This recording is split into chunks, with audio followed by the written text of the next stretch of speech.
गौरी की शादी एक बड़े घर के लड़के यानी कि राजेश के साथ होती है। राजेश की 4 बहनें हैं और सभी अपने भाई पर जान छिड़कती है। अरे पापा, ये राजेश के लिए कैसी छोटी सी हिट की लड़की ब्याह लाए आप? हम लोगों का भाई तो राजकुमार है, उसके लिए तो कोई राजकुमारी होनी चाहिए थी। गौरी को ननद की बात बुरी लगती है और वो रोने लगती है। अरे क्यों गला फाड़ रही है? क्या गलत बोल दिया मेरी बेटी ने? एकलौता बेटा है हमारा, समझी?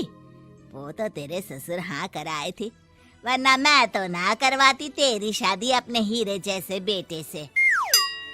ननदे सास को भरती और सास गौरी से लड़ती। ये क्या है? तुम्हारी बहनें और माँ आए दिन मुझे खरी खोटी सुनाती रहती है। क्यों नहीं बोलते उन लोगों को कुछ? अरे क्या बोलूं?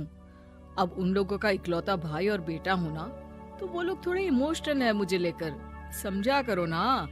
और कौन सा वो लोग रोज आते हैं ससुराल से? माना एक साथ नहीं आती, लेकिन रोज कोई ना कोई तो खड़ा ही रहता है ना। खैर, जैसे तैसे कुछ साल गुजरते हैं। गौरी एक प्यारे से बेटी की माँ बनती है। सुनिए, हर बात पर ससुर जी से पैसा मांगना ठीक नहीं लगता। आप कोई काम क्यों नहीं करते हैं? काम तो मैंने कभी किया ही नहीं गौरी।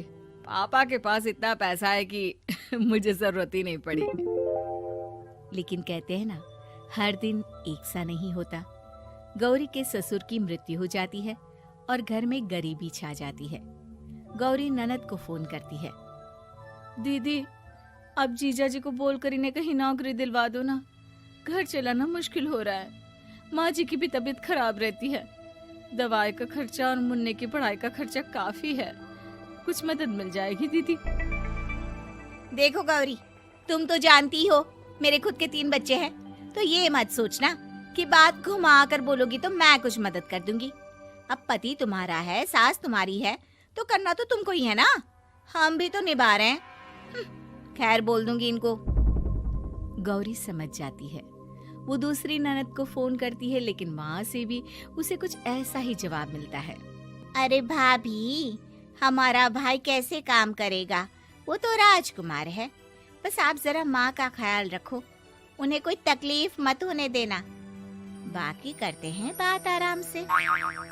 गौरी के सामने संकट आ जाता है कि वो कैसे अपना परिवार चलाए। ना पति काम करना चाहता है और ना ननदे मदद। फिर एक रोज गौरी की सहेली कहती है, गौरी, मैं ना एक फैक्ट्री में काम करती हूँ, तुम्हारी परेशानी समझ सकती हूँ। क्यों नहीं तुम भी मेरे साथ वहाँ काम करती? अरे लेकिन मुन्ना तो छोटा है ना। तो क्या हुआ, तेरी सास और पति तो घर पर ही हैं, वो लोग संभाल लेंगे। तू चल मेरे साथ। गौरी ने अब काम करना शुरू कर दिया था, लेकिन उसका सपना अपने बेटे को अच्छी शिक्षा देने का था।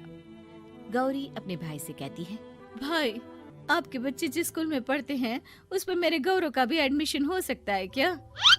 अरे कैसे बात कर रही है गौरी? जितना तू कमाती है उतने में तो तेरा घर भी नहीं चलता। तू कहाँ इतने महंगे स्कूल का सपना देख रही है? लेकिन गौरी भी ठान लेती है कि वो किसी न किसी तरह अपने बच्चे को अच्छे स्कूल में पढ़ाएगी। माँ जी, ये मेरे गहने हैं, मैं बेच रही हूँ। गौरव का कल एडमिशन है। अरे वो तो ठीक है गौरी, लेकिन आगे की फीस कैसे मैनेज करेगी? और ज्यादा मेहनत कर लूंगी माँ। गौरव कुछ बन गया तो हम लोगों के सारे दुख दर्द दूर कर देगा। गौरी, हम लोगों ने तुझे गलत समझा, लेकिन तू ही थी जो ये घर लेकर चल रही है, वरना कब की अलग हो जाती। गौरी सास की ओर मुस्कुराकर देखती है। आप भी तो मेरा साथ दे रही है ना। अरे कभी खाने में अंडा या मुर्गा भी खिला दिया करो। क्या रोज रोज पत्ता खिलाती रहती हो? अरे शर्म तो आती नहीं, सारा दिन बहू काम करके पैसे लाती है, खुद तो कुछ करता नहीं, ऊपर से मुर्गा खाना है इसको। गौरी अपना घर चलाने के लिए तो पर्याप्त पैसे कमा लेती है, लेकिन बेटे के महंगे स्कूल, कोचिंग और उसकी डिमांड पूरी करने के लिए उसे लोगों से पैसे उधार लेने पड़ते।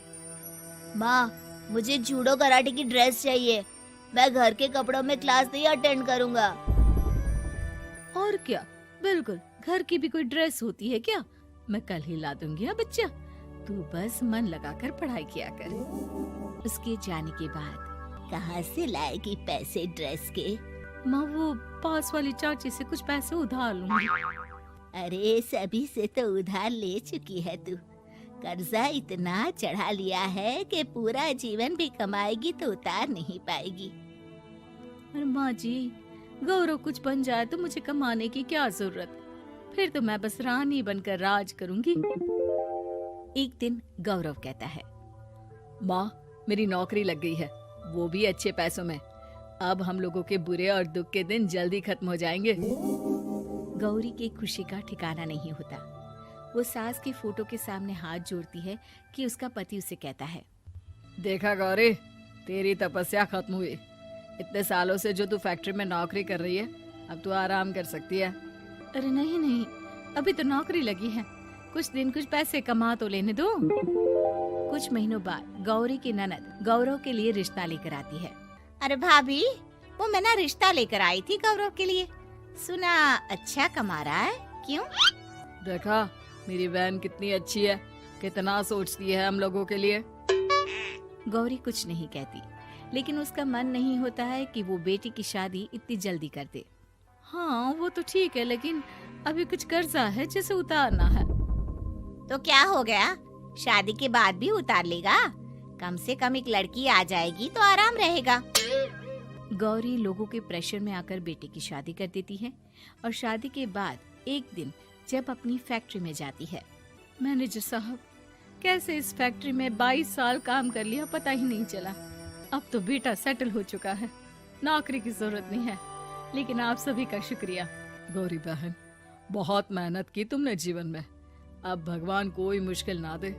गौरी घर आती है, लेकिन दरवाजे के बाहर से ही उसे बहू और बेटे की आवाज सुनाई देती है। क्या है, तुम्हारी माँ ने तो सोचा भी नहीं कि जो कर्जा वो ले रही है खुद की अय्याशी के लिए, वो हम लोग क्यों भरे? उनका कर्जा है वो देखे।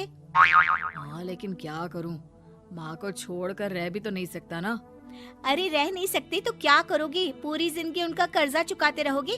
कल को हमारी भी फैमिली बढ़ेगी, कैसे मैनेज करेंगे? मैं नहीं जानती, साफ साफ बोल दो पैसे नहीं है फालतू के। जिसका कर्जा है वही निपटाए। गौरी बेटे बहू की बात सुनकर स्तब्ध रह जाती है और अंदर न आकर वहाँ से सीधे फैक्ट्री जाती है।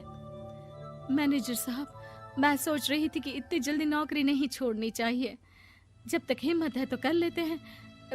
वो मेरा इस्तीफा ना वापस कर दीजिए।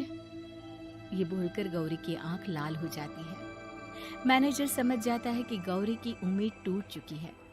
वो उसके हाथ में इस्तीफा रखकर कहता है, कर्जा माँ का है तो माँ ही चुकाएगी। माँ का कर्जा आज तक क्या कोई चुका पाया है?